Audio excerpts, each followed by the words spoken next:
In this video, we're going to go over how to bind off purlwise.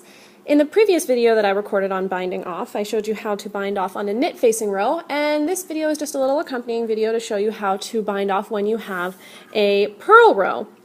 So as you can see, I'm facing the purl row of my swatch, and I'm going to purl one stitch,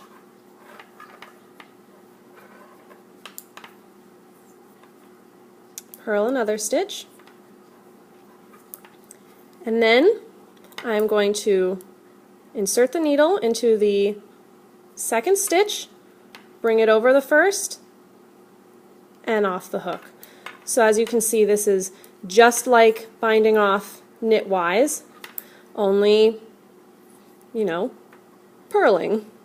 So once again, we're going to insert it into, the older stitch, bring it on over, and off the needle.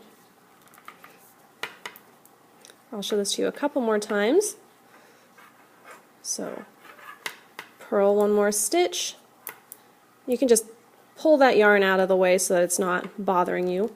Insert the needle and pull it off.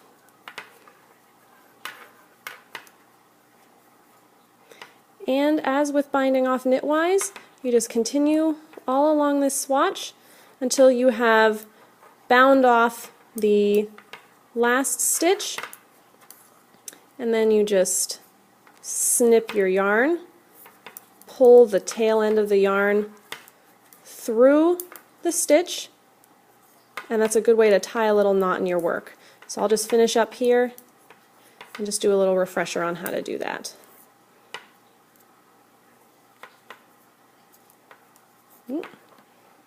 Just sort of getting away down the needle a little bit there. Oops.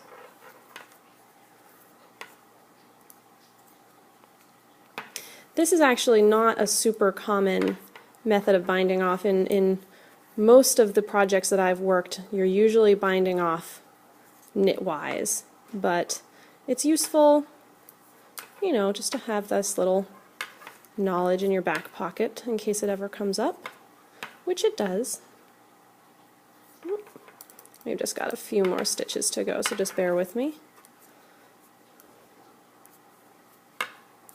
Whoops.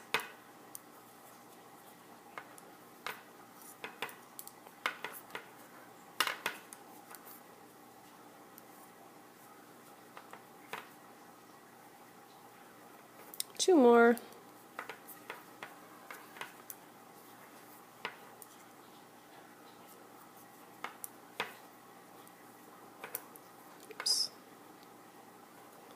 And last one.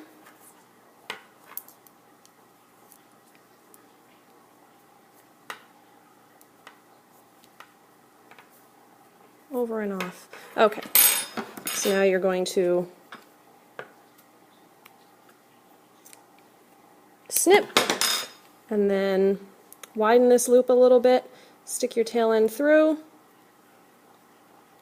and tighten it down. And that is how you bind off purlwise.